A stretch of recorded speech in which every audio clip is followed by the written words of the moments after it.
Okay, hello, welcome back to my channel. Welcome if this is your first time here. I'm May, and this is going to be an Annotate with me video. There's actually going to be 3 books in this video, but I have these 12 physical books that I have to read and annotate before the end of the year. So every month, roughly, I'm going to do one of these videos where I read a couple. You can see me read them, you can see me annotate with them. I'll give little check-ins, and it should be fun. The first one that I have selected to annotate is Everyone Who Can Forgive Me Is Dead by Jenny Hollander. Holland? No, it is Hollander. This is a psychological thriller and mystery book. And I don't know too much about it, but I try not to know too much about it when I go into thriller books because then I feel like if I know too much, it kind of ruins the experience. I like to go in as blind as possible when it comes to thrillers. So this is going to be an annotate with me video. So I have some tabs. I'm going to show off the tabs. I'm going to show the bookmark that I picked. I'm going to show off the highlighters that I've picked. And we're going to get into actual clips of me reading the book today. So I went with 4 tabs for this book. I did a dark blue, a light blue, and then a pink, and then like a orangey red. All based off the covers. But I haven't decided. I think I know what I'm going to do. But since I only have 4 tabs, and then I always just put them in the inside cover wherever feels right. And I think what I'm going to do, since it's a psychological thriller, is I'm going to do a character tab. So like I can keep info about the character. Things that gave me the creeps or chills. That gave creeps. Chill. Yeah, my handwriting is atrocious today. And then I'm gonna do a clues one because this is like a mystery. And then I'm gonna do just like one tab that says important, whether that's clues or just like plot points. Oh, you can't see the blue. But the dark blue says clues, and then characters, and then important, and things that gave me creeps, chill. My handwriting is atrocious today. Those would be my 4 tabs. And then the bookmark that I picked is It's Always the Sunflower one. Almost always. It's just so cute. This is also the only one that I have that has blue in it. Blue is not one of my favorite colors, so I don't have a whole lot of blue stuff. So this is the closest that we get. It also really matches my shirt, which was not planned, but just worked out well. And then I grabbed a highlighter and a pen, this very light blue highlighter, and then my pen is this just regular pink one. Get it to focus. So yeah, those are the annotation tools for this book. This is a pretty short book. It's like 289 pages.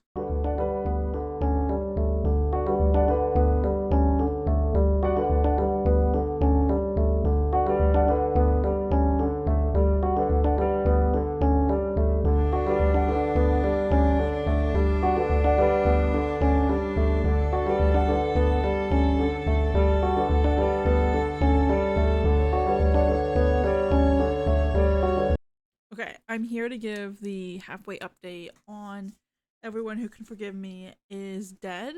So I'm at like 49%, but I'm not reading anymore for the night because I'm tired. I had a long day at work. I got to 140 pages, so not as much as I was supposed to, but it's good enough. Like, I've read a lot lately. Like, I finished an entire book in one day yesterday, and this is fine. Like, I'm fine to just read this amount and it's gonna be fine.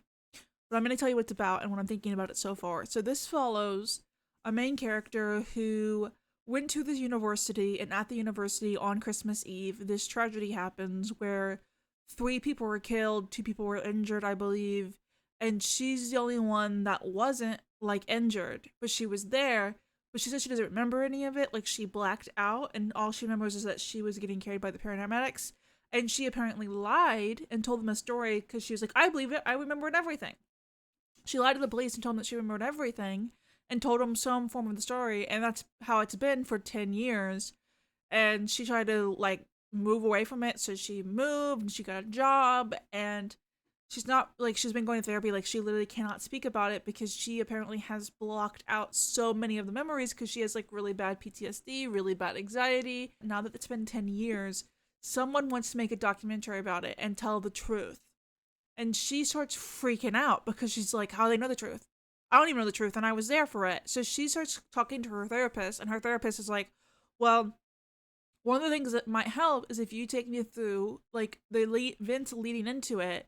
It might help you remember some stuff that happened during it, and that way we can discover the truth together. So she goes through multiple therapy appointments where she's like, oh yeah, here leading up to the days, and it has helped recover some of our memories, but we haven't found out what really happened yet.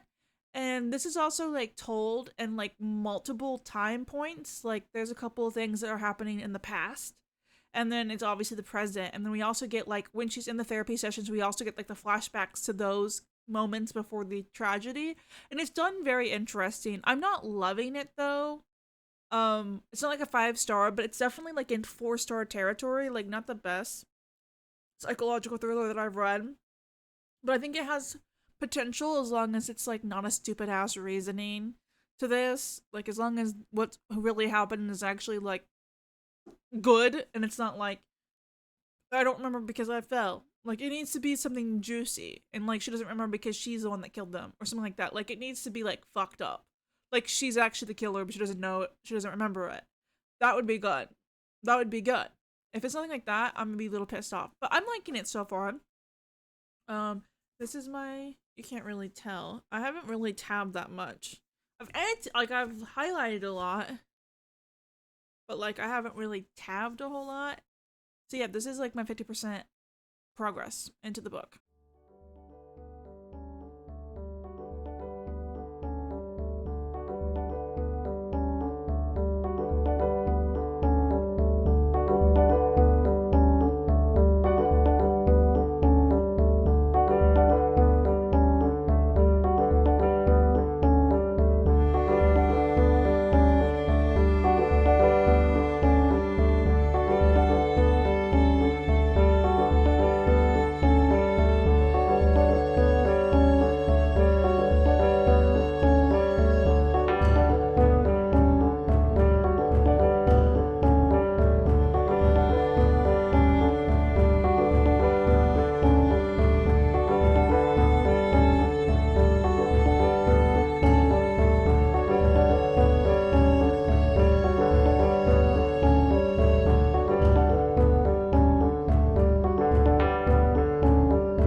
so I just finished Everyone Who Can Forgive Me Is Dead. And I'm gonna be giving this a 4-star rating because I just feel like the ending isn't what I was hoping for.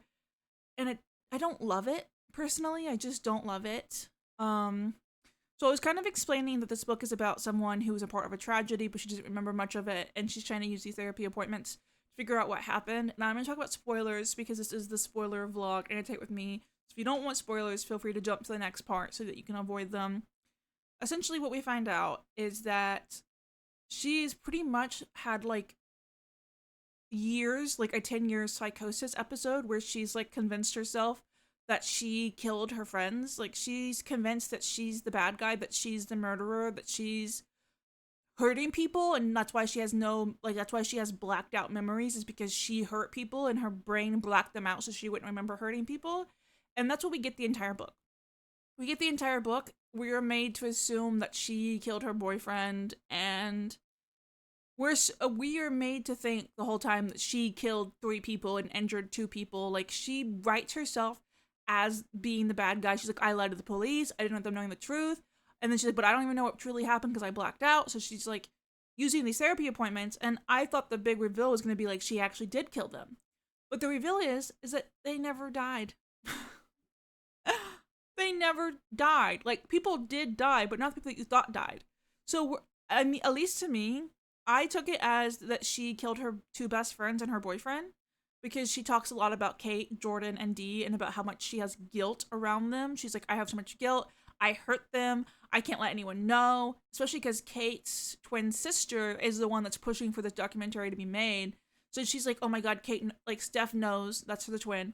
She's like, Steph knows what I did to Kate. And like, she says that so many times throughout the book. And the big reveal is that the main character was never the one that killed anyone.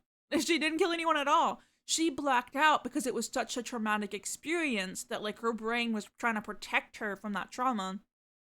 But essentially what happened is the main character was dating someone named Jordan at the time, and another character named Elise was also in love with Jordan. But Elise had a lot of mental illnesses that no one was really that not made aware of, and she was on drugs. And one night she confronts Jordan and is like, you belong with me, like, you need to leave them, they need to leave you alone, like, you're mine. And Jordan refuses to go with her, so she stabs Jordan. And Kate and the main character are in the room, so she also stabs Kate. And the main character just saw her best friend and her boyfriend get stabbed, so she blacks out from the trauma. Like, she's like covered in their blood, and she goes like 10 years thinking that she killed them when both of them are alive. But Elise did kill people. She killed someone named Michael by accident because when she stabbed Jordan and Kate, someone came after her to get the knife out of her hands, so she stabbed them. And then Elise does die because she gets pushed out a window. And the main character swears that she's the one that pushes Elise out the window. She's like, I remember opening the window, and I remember pushing her. And when Elise falls out the window, she lands on another character named Dee and snaps her neck. So there is 3 people that died. But it's not the 3 people that we thought it was the entire book. So, and then finally, the last big reveal of the book is that the main character, didn't push Elise. She didn't push Elise. She didn't kill Jordan and Kat. It was the twin sister, Steph, that pushed Elise because she was coming after Kat. And she saw Kat get stabbed. And she was like, no, fuck that. You just stabbed my twin sister. You're not getting out of this alive. So she, like, pushes her out the window. And she's like, yeah, I kind of do feel bad because I didn't know that Dee was under her. Because, like, Dee didn't even know what was going on. Dee was just walking to the dorms. And she's just, like, an innocent bystander that got killed because a body fell on her from, like, 11 stories up. And then the book ends with, like, her, like, she pretty much, like, after she realized that everything she knew was a lie, she goes to therapy, which is always great. Therapy is really great. But then, like, it's about her, like, living below Kate because she finds out Kate and Jordan are alive.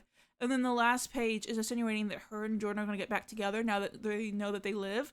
And I just think that's so, it is wild, and it is supposed to be a psychological thriller. And that did mess my brain up because I was not expecting that these people were alive.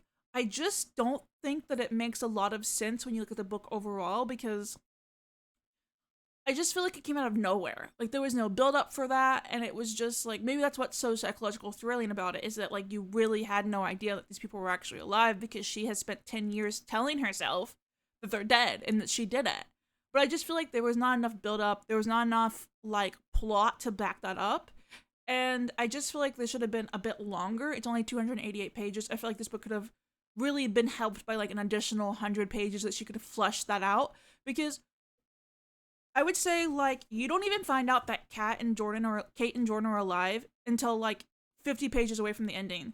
So for like 220, 30 pages, you're convinced that the main character is the bad guy, and then like learning the truth is only like a really small part of the book. And I wish that that was more fleshed out. And it wasn't just like, okay, well, I found out my friends are not actually dead, and also I'm gonna get back with the one guy, and then it's just over. Like it's a huge time jump of like 2 years, and I kind of wish we got more of that 2 year period, but it's not a bad book. And it did give me chills. It did give me creeps multiple times. Like I did annotate quite a bit of stuff, you know. That's a really good plot twist. Like, oh my god, you think you killed someone and actually they've been alive this entire time and you were just so in your head and so mentally unwell that you just convinced yourself that. But I also think it shows a lot about grief and how in our grief we kind of can sometimes push people out and push the truth out because we're so in the darkness. So I don't want to like take away from that side of the book because I think that was done very well. I just wish this was longer. That's my main complaint for this is that I wish this was longer. So this is my spoiler recap of this book. I'm going to be giving it 4 stars. Okay, so this is the next book that I'm going to be annotating, and it is called Can't Spell Treason Without T by Rebecca Thorne. As you can notice, this is a special edition, so when it comes to special editions, I annotate them differently. I typically don't use pens or highlighters. I just use tabs. That way, if I don't like the book, I can still resell it or give it away, and it won't have like any of those markings. I mean, obviously, there's always a chance, like when I read any book and annotate, that I might not like it, but this is different because like this is a special edition. It's signed. So this one, like if I don't like it, I would love to be able to resell it or do something with it. And like most people don't like having annotations in their books, especially special editions. So I'm just gonna tab. And the way that I tab special editions is that I just don't put it all the way out. So like I'll put it like on the page, but like more inward. That way you don't see it. You only see it when you actually flip through the book. That's my method. You might not do it that way, and that's totally fine. So I have picked out 4 tabs, and they match the book really well. Like, they match so well, in my opinion. We have the yellow from the title, we have the blue from the edges, we have this maroon color that's like in the background, and then we have the orange. It's kind of like a burnt orange throughout the background as well, and I think these match so well. I did 4 tabs because this is a pretty short book in my opinion. It's not even 350 pages, so I wanted to keep the tabs kind of like short and simple and to the point. The burnt orange is going to be for favorite moments, the yellow is going to be for plot, the blue is going to be for the one character, and like the maroon brown is going to be for the other character because it is a dual POV. And I'm really excited. I'm going to be starting this today, and I will come back when I am 50% in.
and I'm here to give my review of Can't Spell Treason Without T.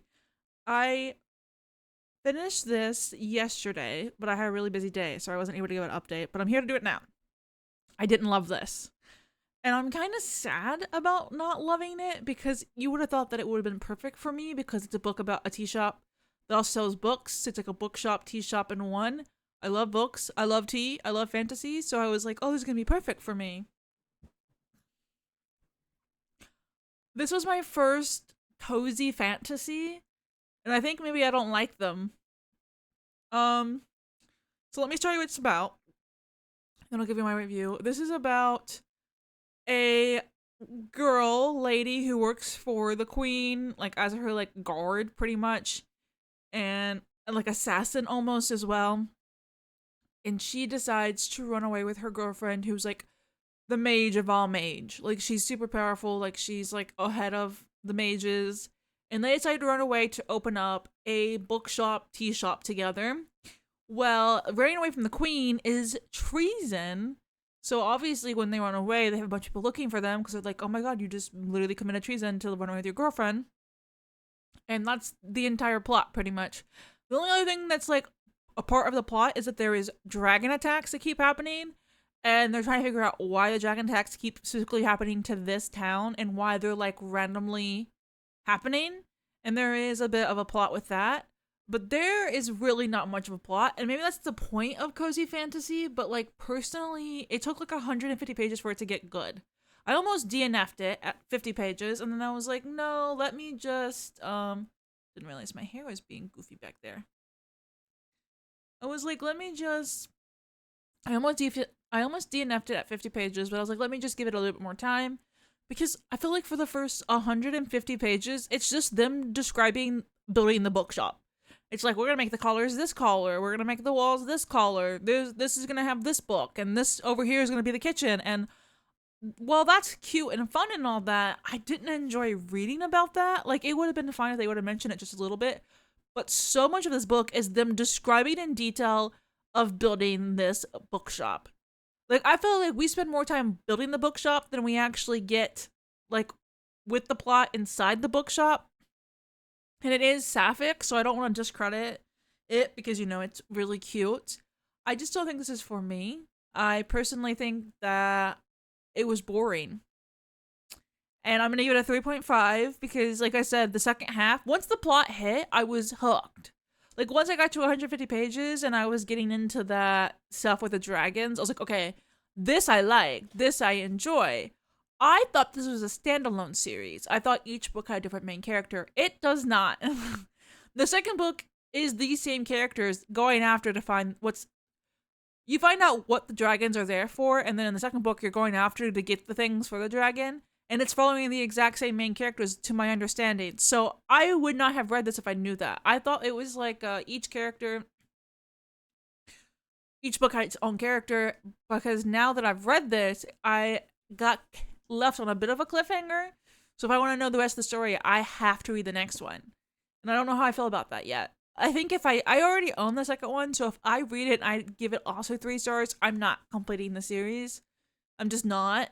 But I don't know, maybe it's just me, but, you know, and it's beautiful. It's absolutely stunning. And I do think I will end up giving this away. I didn't, like, write in it, so I could sell it if I wanted to, but I think I might just give it to one of my friends. But I did annotate. The way that I annotate is that I, like, let me find you an example. I just put the tabs, like, right on the book like that, and they just aren't all, they're just not, like, hanging out so that you don't see them, but they're still there so that when I flip the pages, I can, like, see them. So those would be easy to, like, remove if I want to sell. But I think I might just give it away to a friend. 3.5 isn't bad, but if I read the second book and felt the same way, I would be not continuing.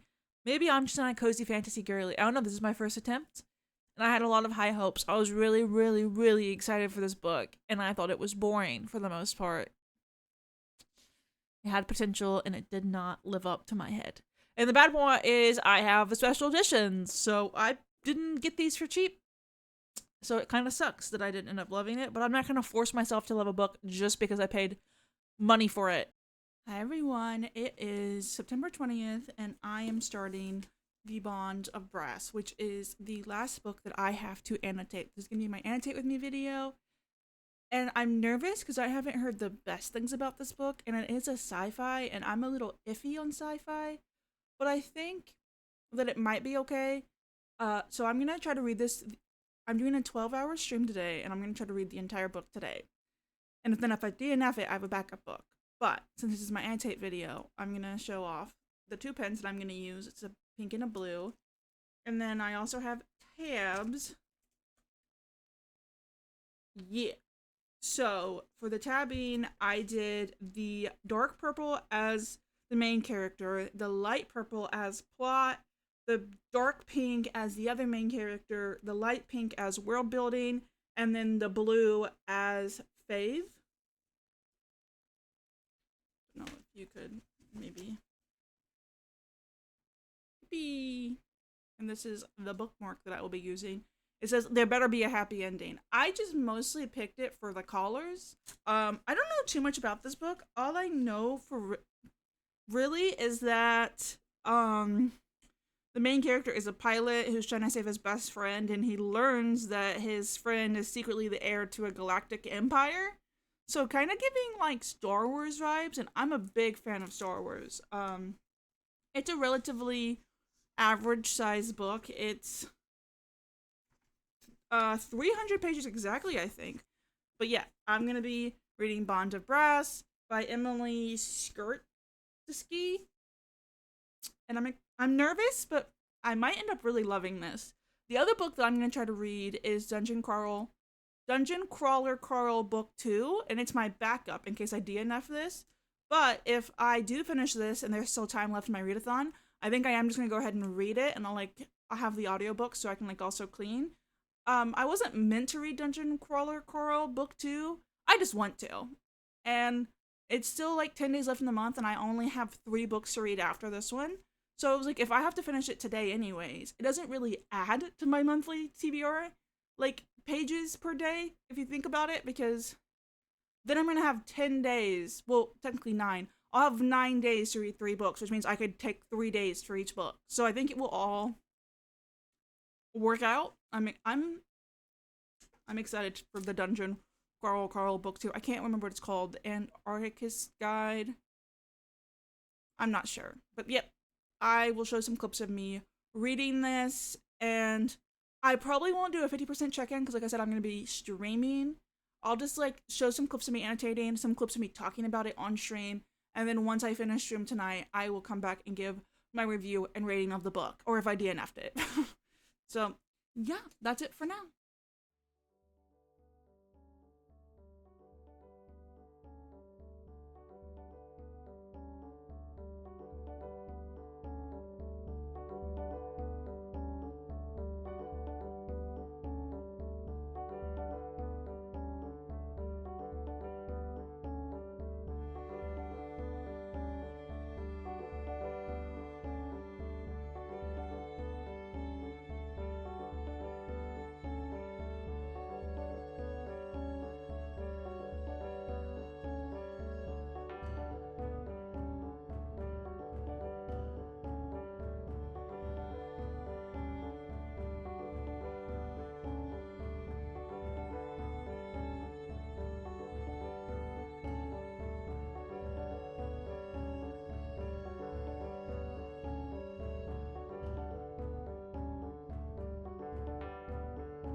I think I said it in my last clip, but I was going to come back later that night to give you a review. Spoiler alert, it's 2 p.m. the next day. I crashed hard after the stream. I ended the stream at like 8:15. I literally like got ready for bed and I was like, I'm not ready to go to bed. It's too early. I'll just like watch YouTube videos on my phone on the couch back there. I fell asleep while watching the PC Cat video. I was trying to watch PC Cat's video and my eyes just closed without my permission, and Cameron came in here like several hours later and so that I was like completely knocked out, like with my phone like laying on my chest. And he said it was like 1 a.m. and he's like, baby, are you coming to bed? And I was like, he's like, clearly you've been asleep this whole time, but like, do you want to like actually come to the bed? So and then I fall back to sleep like almost immediately. Don't wake up until 8 a.m. So I slept for like almost 12 hours, but then I only stayed awake until 10, and then I took a 3-hour nap. So I guess you could say I was really exhausted from the 12-hour stream. But I did finish Bond to Brass on the stream. And I'll have those clips entered. Those clips will be inserted before this, obviously. You just watch them. But this is my rating and review of the book. There's going to be spoilers. If you don't want spoilers, skip this part and watch my wrap-up video where it won't have spoilers. I actually really liked this book. I thought it was really simple to understand. The world building was really great. It gave you like the exact amount of information that you needed to understand. It didn't like overwhelm you or give you a bunch of like terms that you would be like, what the hell is that? Like, and I think that I really like where the story is going, but I don't buy the romance. Was pleasantly surprised to find out that it was gay, but I don't solely buy the romance between the two of them. And a lot of people are angry about the reveal that we find out. So let me just give you the gist of the book. This is following a pilot who they had a genocide on their planet where this new galactic empire comes in and pretty much takes over, kills all the leading people, and then it's just like whoever's left alive, they become pretty much like slaves for them. But like not slaves because they put them in academies to fight for them. And he goes to the pilot academy. Well, his best friend in the academy that he's been friends with for like 10 years, it comes out that he is the heir of that galactic empire that took over the main character's planet. So his best friend that he's secretly in love with is actually the heir of the enemy empire. So he really struggles with like the fact that he's in love with the enemy pretty much. And he's like, what do I do? Like, do I cut him off? Do I turn him in? Do I kill him? Well, there is these different powers that are fighting it out, and the heir is in supreme danger. Like, he needs to get off of the planet, he needs to get to somewhere safe, and he asks for his best friend to help him. And he's like, I know that you hate me right now, but like, we've been best friends this whole time. I need somewhere to take me to safety, and you're the person to do it. So the main character has to be like, okay, do I just still take my best friend to safety, even though he's the enemy? And spoiler alert, he does. And a lot of the book is just them getting to safety. Like, and there's some side characters that I think really shine in this. There's a little girl who uses a rainbow umbrella as a weapon, and that was so hilarious to read. The ending people don't really like. So the ending, this is like really bad spoilers. If you have any intent of reading this book, I would definitely stop listening right now. But you should be used to that because I always talk about the book's end details during these vlogs. But the big reveal at the end is the main character who was mad at his best friend for being a secret heir to the Galactic Empire turns out to be a secret heir to the other Galactic Empire. So they were both just lying to each other. And I was like, once I found that out, I was like, you had no right to be upset with him for not telling you when you never told him that you were the heir to the empire that his family took out. Like, you never once mentioned it, which I do understand his circumstances. Like, he was the victim. Like, his entire family is gone, and he's the last one living. So he's been hiding in secret. But I just think it's a little, like, hypocritical for him to be like, you never told me that you're the secret heir. Well, at the very end of the book, it turns out that he's also a secret heir. And the guy's like, what the hell? And it's wild. So he doesn't even like come out as a secret heir for like good reason. He comes out as the secret heir to save his best friend who's about to get slaughtered. And he's like, I know exactly how to save his life. I'm gonna admit that I've been lying to his face, and I'm gonna come out as the secret heir, and I'm gonna steal his crown, and he's totally gonna still love me after that. This is like, it's so like Love Island messy. it's, it's it's toxic.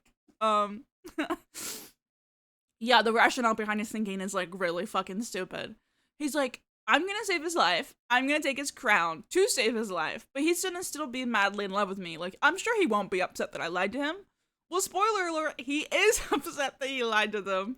So now the guy is king. His best friend that he's in love with doesn't want to be anywhere near him. Understandable. And that's how the book ends. It's just one hell of a wrap up, if I say so myself. But I kind of loved it. I loved how messy and chaotic it was. Like, I think sometimes fantasy books shy away from being messy, and they try to give us like very easy answers. I love when it's like messy and chaotic and makes no sense answers sometimes. Like, if it's meant to be that way, I think it's really cool. Like, it's so much better than being like point A to point B, and this is why it's also leads all the way to point Z. I like when it's like, you thought it was point A, well, we're actually point D, and you had nothing correct the entire time. Like, I kind of like those vibes in fantasy books. And this is a political fantasy, and y'all should know by now, I love political fantasy. We learn a lot about the empires and the different powers at hand, and I really enjoyed those aspects of it. I thought it was super interesting to learn about. I just think that both main characters are hypocrites, and they deserve each other because they're both hypocrites. Like, they're toxic love, but they're meant for each other because of it. They both act the exact same way. But they're only like 17, so you know, they're just being stupid idiot boys. But yeah, I'll be continuing it. Anyways, a wrap up of my feelings is I'm giving it a 4.25, and I definitely will continue the series, but it won't be until next year. I'll get added to my 2026 series tracker. It's a trilogy. I think I can probably start it. I think they're all out too, so I can probably just start it early 2026 and be done with it. But I'm surprised. I was a little worried that I wouldn't like this. I was a little worried, but I actually ended up really liking it. It took me about 6 hours to read, so not bad.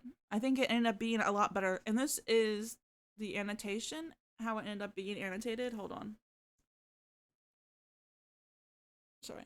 I have to cover my camera so it will not focus on them. Sorry. Yeah. That's probably a better way to do it is yes, so that is the end of this video. I have annotated and read all 3 books that was meant for this month. Not a bad wrap up. I think I pretty much liked all of them. I think my favorite was probably actually this one. Surprisingly, I think I actually like this one the most. And I will see you guys in the next Annotation With Me video. I don't think there's going to be one in October. I don't think I have time. So we might do a catch-up video in November where I do 6 annotation books. I think we're going to do a catch-up in November where I just do 6 books in the annotated video. I think in November we're going to do a catch-up where I do 6 books in the annotation video instead of the 3. But they're a fun time. I've been really happy with how they've been going. And I definitely can't wait for the next episode. But that's it. Thanks so much for watching. Feel free to like and subscribe and comment on if you've read these books, how you feel about these books. And I'll see you guys in the next one.